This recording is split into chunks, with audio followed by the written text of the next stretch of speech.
Good evening, my name is Danny Rose de Andante. At ako po si Derwin Cleantes. Welcome to MMTV.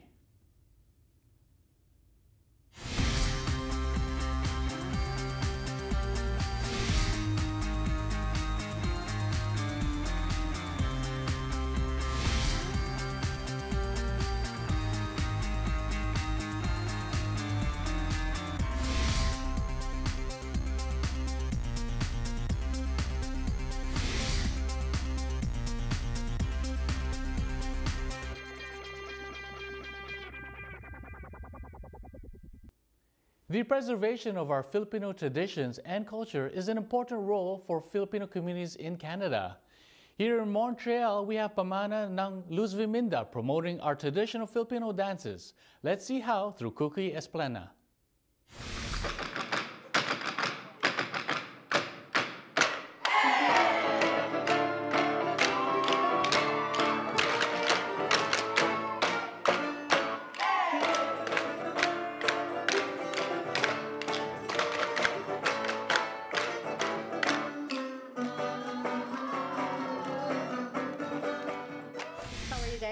Very good, thank you. Thank you.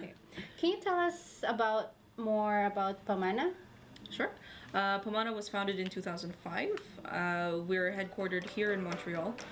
The majority of our membership consists of Canadian-born Filipino youth. Our average age is roughly 16, 17, 18? 18, yeah. The majority of them are stage-up students. We are a non-profit organization that is geared towards representing the Filipino culture within Montreal, within Quebec, and within Canada.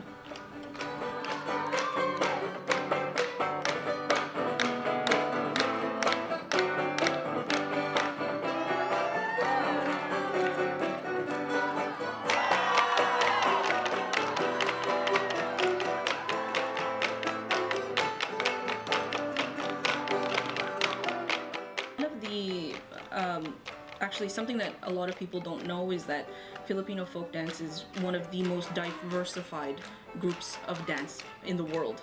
There's some universities here in Canada, for instance in Ontario, that actually teach Filipino folk dance as part of their dance curriculum. So yes, the 7,000 plus islands has given rise to a whole bunch of different ways of expressing yourself through movement. So with Pamana, we try to represent all of it, basically. So roughly speaking, our dances, they're divided into 5 different suites, each from a different geographical region with a different religion. So we have costumes and we have props and we have instruments from all of those 5 different regions that literally have nothing to do with each other. So there's a lot of research that has to go into that. There's a lot of networking that has to go into that. We have some contacts with some ethnographers, with some researchers in the Philippines, also that we can try to be as authentic as possible. I also heard about the performance of tinikling. Tinikling is one of our signature dances. Tinikling I find it shows the spirit of Pamana, where we actually infuse this traditional dance with a few modern elements like moving while the bamboos are clicking and stuff like that. That particular performance it was new for the festival. Yes, performing it actually in the streets. I think it was part of we did a parade, I think, before. It was actually part of the parade and the different groups had to install themselves in different areas of the town, and then basically perform one of our best dances. So tinikling, which is a signature dance not only for Pamana, but it is the national dance of the Philippines.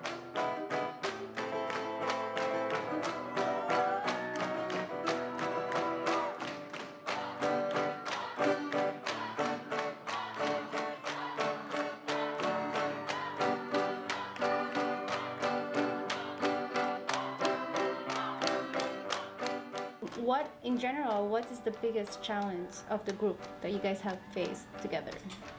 It probably would be maybe resources for the group. I mean, in order to try and keep up with the authenticity of the dances, probably resources is one of the biggest challenges because we don't have the resources here. So we work with what we have with in terms of building props and costumes, but we do have a few contacts in the Philippines to help us make costumes and get them sent over here. So that's probably one of them. And I guess the other thing would probably be, I mean, folk dancing is not exactly for everybody. So that probably one of the biggest challenges is to get the young recruitment in our group. I mean, a lot of our dancers did start very young, and we're glad that they're still around. But to get people around 13, 14, it's the interest level is not the same. So that would be one of our biggest challenges, is to recruit people and also to keep them in the group as well.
How their parents support them? Well, we practice every Sunday from about 12 to 5 or 12 to 6. But the parents of the dancers have been a huge support system for us. They really are our foundation, backbone of the group. Really, if it wasn't for the parents, I don't know if we were able to last this long. But they've really they have a lot of confidence in us in making the decisions in the group, and that's one of one of the reasons why Pamana was founded was based on that.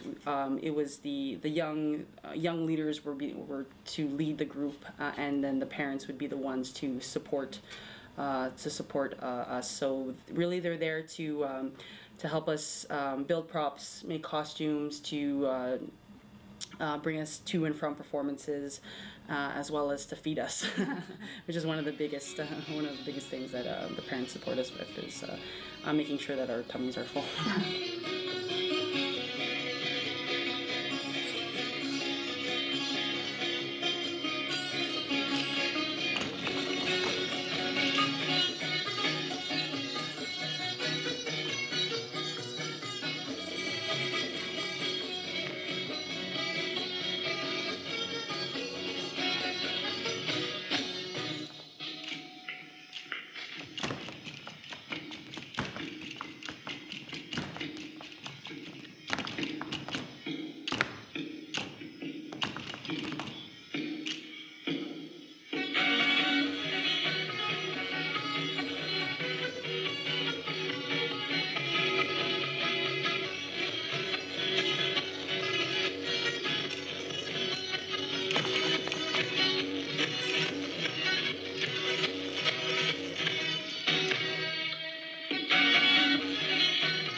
Can anyone join Pamana, and how can they join your dance troupe? I think what the basis is to have the passion to learn about Philippine culture. I think that's the most important thing.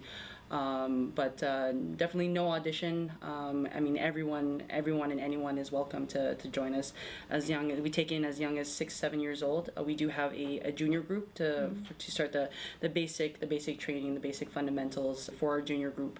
But I mean, right now the limit is well, there's no real limit, but I am the oldest, 30 years old. So I guess anywhere between that age. But I mean, really anyone that's interested in dancing as well as playing music. That's one of the biggest things that we're looking for is musicians, because when we do travel abroad, we have to have live music. We can't perform with CD. So that's also one of our challenges is to get musicians to participate in Pamana.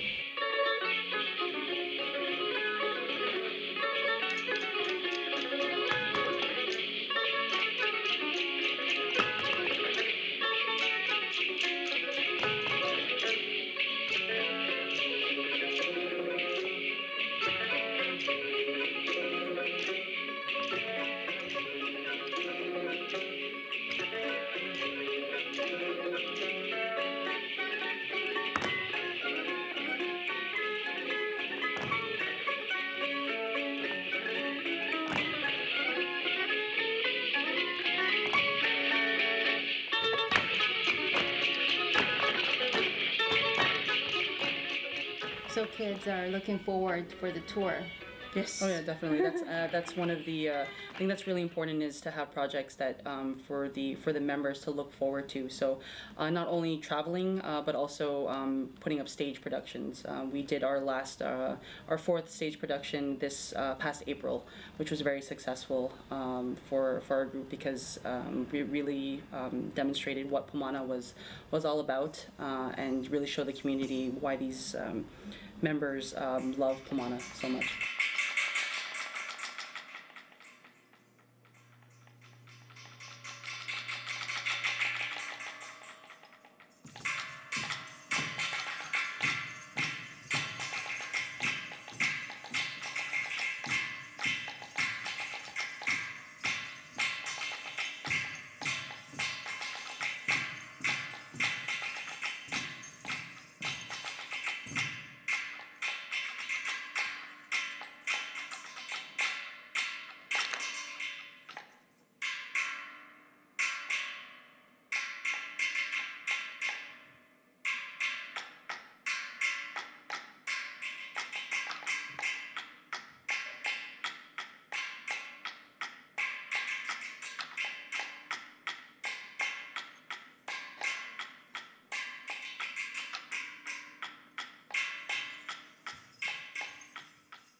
Everyone is welcome to join, musicians, dancers of all ages.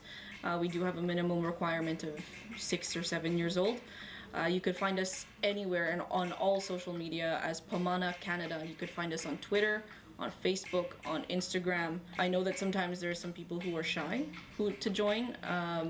Please, everybody start somewhere. So feel free, write us up an email, connect with us via social media and see where it takes you. There you have it. Thank you, Sherling and Verida, for taking your time for Mabuhay Montreal TV. Maraming salamat po. This is Cookie Esplana, nag-uulat para sa Mabuhay Montreal TV. Salamat, Cookie, at sa mga bumubuo ng Pamana ng Luzviminda. Marami pang kaalaman sa pagbabalik ng Mabuhay Montreal TV.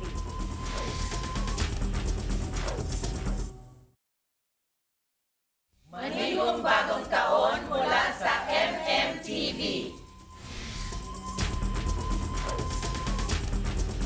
Ang Pilipinas ang natatangi sa buong mundo na may pinakamahabang selebrasyon ng Kapaskuhan. Mula sa Misa de Gallo o Simbang Gabi, caroling at iba pa. Sasamahan tayo ni Amy Manonog para alamin ang tradisyong Pilipino pagdating ng Pasko. The rich tradition and custom of Christmas in the Philippines makes this celebration remarkable and always remembered by Filipinos, especially those who are around the world. Here in Montreal, Filipinos continue to adapt this culture by gathering together and organize Christmas celebration the Filipino way. Philippines has earned the distinction of celebrating the world's longest Christmas season, with Christmas carols heard as early as September and lasting until January 6th, the Epiphany. Christmas season is one of the most awaited holidays that Filipinos are looking forward to every year. It is greatly anticipated with so much excitement and hope. The tradition is so rich that we practice the custom that are valuable and plays a huge part in the hearts of every Filipino.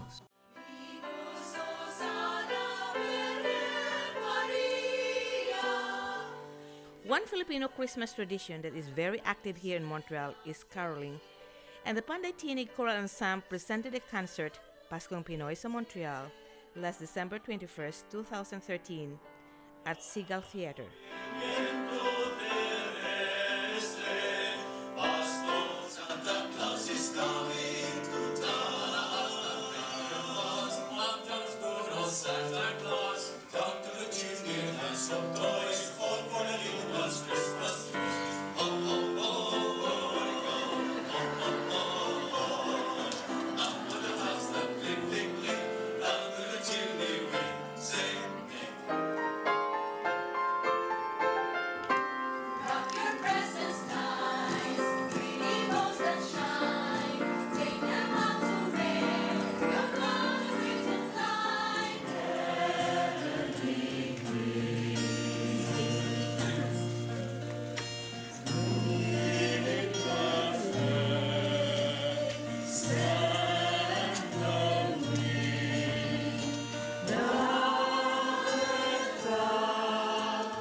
Please don't forget to join our weekly contest.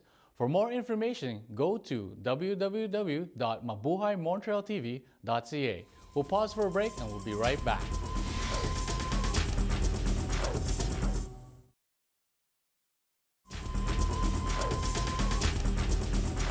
To continue with the fundraising for those affected by Typhoon Yolanda, our local singers and group of Zumba dancers shared their time and talents to raise more funds.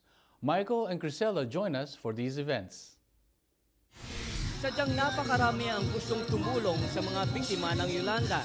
Isa na rito ang Band-Aid. Buhayan po natin ang kanilang fundraising event.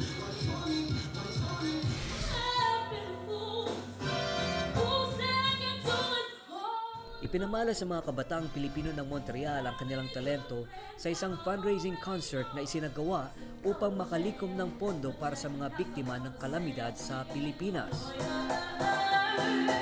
Spoke with Ancop, who's also the GPSI founder, and so I spoke to them and they liked the idea. They loved the idea, so they said, "Okay, we'll support you right away." And then when I was looking for the venue, Tarlac Association, care of Mr. Romy Remigio, said, "Yes, we will support you." So there it goes. You know, like everybody wants to pitch in, everybody wants to help. So I said, we're gonna make it as big as possible. Listen to our talented volunteer performers. Kasama sa mga sponsors na tumulong na ma-organize ang event na ito ay ang Tarlakenyo ng Montreal. And gives thanks that with His guidance. Ang aming role nito ay isang pagkakaisa sa mga ibang asosasyon para makatulong sa ating mga kababayang nasalanta ng napakalakas na bagyo sa Pilipinas. And because it hurts, because they are our co-Filipinos, it hurts so much, and it's really painful. Everybody is donating, even just any amount, to dole out from their pocket, any denominations, just to help because they care, and to augment also or uplift the life of the people there in the Philippines, and to ensure they would like to have more cooperation to uplift their life in time of distress and disaster, so they could make life anew.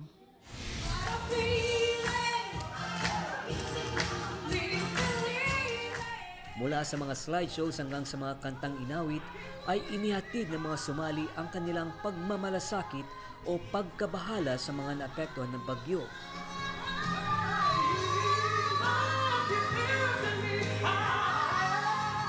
Kasi walang maliit, walang malaking tulong po. Nasa sa atin po yan. And our own simple ways, kaya po natin tumulong through our prayers, kahit simpleng money, food, and everything. Basta alam ko po na pag basta Pilipino nakaranas po ng ganito, they will never give up.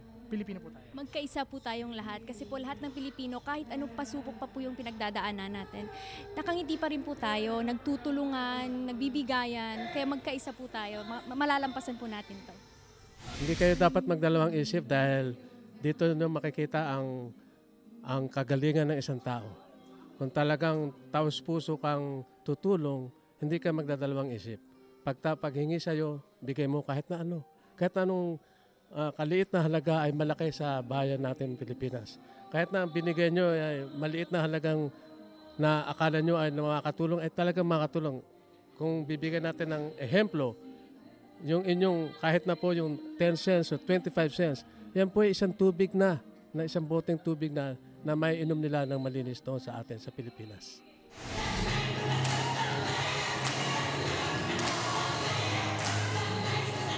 Samantala sa St. Kevin Church ay nagkaroon din ng fundraising sa pamamagitan naman ng Zumba. Ilang oras ding nagpapawi sa mga participants na nakakalap ng pondo para sa mga biktima ni Yolanda.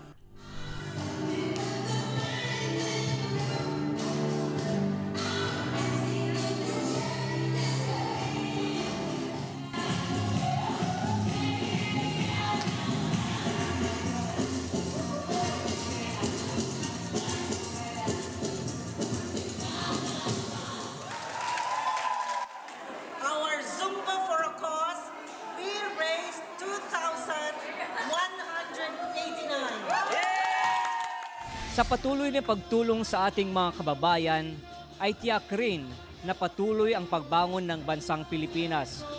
Ito po si Michael Davantes. At ito naman po si Criselda Alzate para sa Mabuhay Montreal TV. The Santo Niño de Cebu Montreal chapter will be celebrating their 30th anniversary on January 19 at St. Kevin's Church. The event will commence with novena at 12 noon and Mass at 1 o'clock in the afternoon, followed by a procession and a dinner reception inside the parish. Everyone is invited and donation is welcome.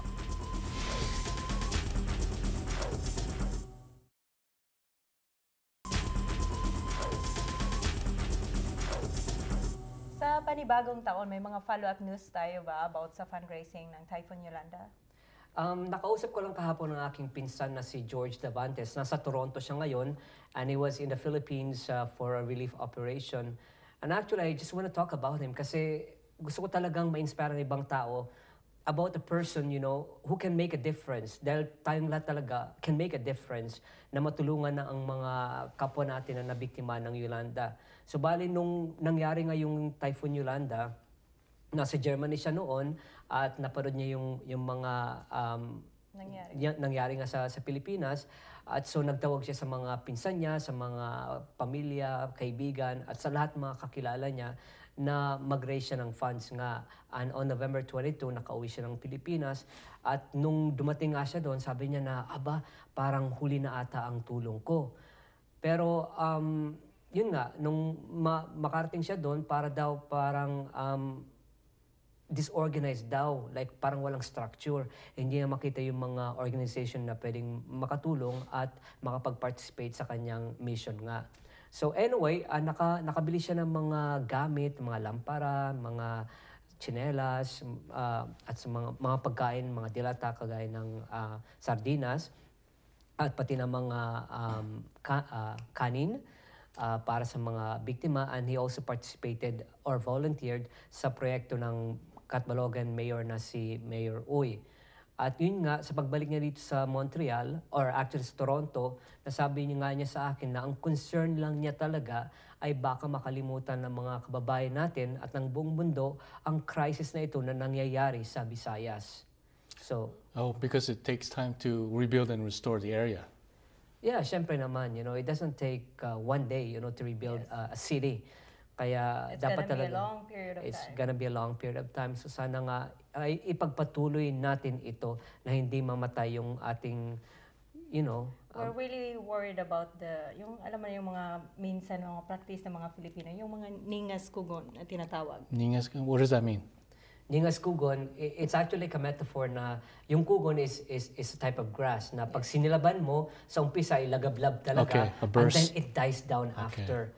So, like the excitement is there, but after that, parang ayun na. It dies. Paunti-unti, it's yeah. dying. Sana hindi naman maging ganon tayo ngayon. Kailangan talaga natin ng mga Pilipino na magtulungan hanggang talaga maging mabalik sa normal ang buhay ng mga kababayan natin na nabiktima ng Yolanda. Okay, so ngayong 2014, anong mga ginawa nyo during the holidays? Well, for myself, my family, we pretty much stayed together and we ate most of the time. Yes, and me too. Ang paniniwala naming pamilya during New Year's Eve, we stay home. And since here in Canada, I only have one sister, tumawag ako sa Pilipinas para sa aking magulang and sa aking mga pamangkin doon and ibang kapatid. Para at least kahit hindi man lang kami buo physically, buo kami sa puso na magkakasama during New Year. Yan ang magandang kultura nating mga Pilipino dahil talaga very close tayo pagdating sa pamilya. Yes. Like, gagawin natin ng paraan para, you know. And with the technology, it's easier. With Yeah, exactly. Skyping. Through Skyping, Facebook, whatever. At lahat-lahat na. Yes. And ano yung New Year's resolution nyo? Well, I think for myself is to cut down on the eating because I ate so much during the holidays. Yeah, it shows. You, Michael? And you, Michael? And you? No, I have no New Year's resolution because I tend to break it every year, you know, so there's no use of me having a New Year's resolution every year and then breaking it, you know. It's useless. So Yeah, no. me too. I don't really follow New Year's resolution. Kasi kahit if you put lists of your activities or whatever you really want to change for the year, Yeah. it doesn't really follow. And speaking of changes, anong mga pagbabago nating 2014 sa programa natin? Ay, napakarami. Siyempre naman. Lumalago ang ating programang MMTV. Or lumalawak. So, lumalawak. So magkakaroon tayo ng mga shows kagaya ng beauty tips, at mga cooking shows, at iba pang mga interesadong... mga fashion trends yeah, this 2014, exactly. anong mga colors na sikat or yung trending. Yeah, at gagawin natin ito para sa ating mga viewers. And yes. Sa mga mahal nating viewers. Okay, so before we leave you tonight, let us hear greetings from our executive producer, Zenny Karubi, and the production crew. Kami po ay nagpapasalamat sa inyong pagtangkilik at hari nawa tayo pagpalain ng ating Panginoon. Sa pangalan naming lahat, kami po ay bumabati sa inyo ng manigong bagong taon. Mabuhay!